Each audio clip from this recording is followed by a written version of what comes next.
Isang fantasy matchup na magiging realidad o isang malaking pagkakamali? Ang laban ni Terence Crawford at Canelo Alvarez ay parang imposible, pero ngayon malapit nang mangyari. Pero para kay boxing legend Juan Manuel Marquez, hindi ito magandang idea. Bakit? Cuadro alas totoo kayang papalit kay Cardenas? Tara at alamin natin! Pero bago ang lahat, huwag kalimutang mag-like, mag-subscribe, at i-hit ang notification bell para lagi kayong updated sa mga usapan sa mundo ng boxing. Matagal ng pangarap ni Terence Crawford ang makalaban si Canelo Alvarez. From 135 pounds hanggang 154 pounds, dominado niya bawat division. Ngayon, lalaban siya sa 168 libra, pero para kay Marquez, may malaking problema dito. Sabi ni Juan Manuel Marquez, magaling si Crawford sa lighter weights, undisputed champion pa nga. Pero sa 168 libra, ibang usapan na. May weight classes for a reason, ayon sa Mexican legend.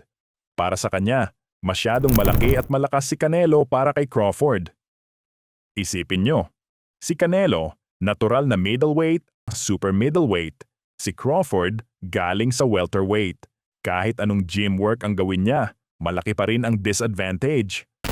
Canelo Alvarez linked it with Terence Crawford. They're probably going to get together in September. How do you see that fight going? I don't like the fight because Terence Crawford is a good fighter, but in the sport of boxing, it has divisions.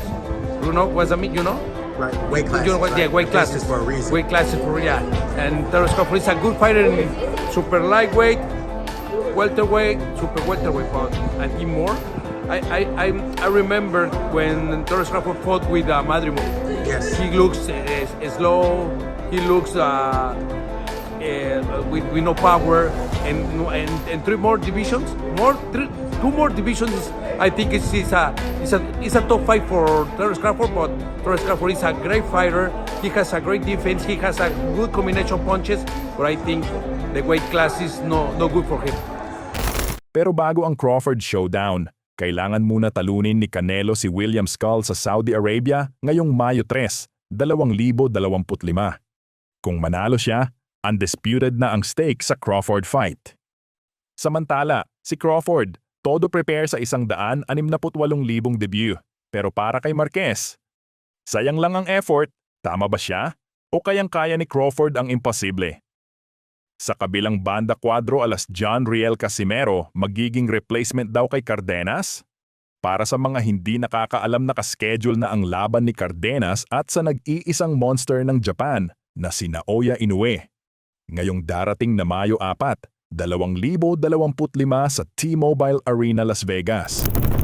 Ayon sa nakita nating post sa social media, umayaw daw si Cardenas at ipapalit si Casimero para labanan si Inoue. Gaano kaya ito katotoo? Ito yung post na nakita natin.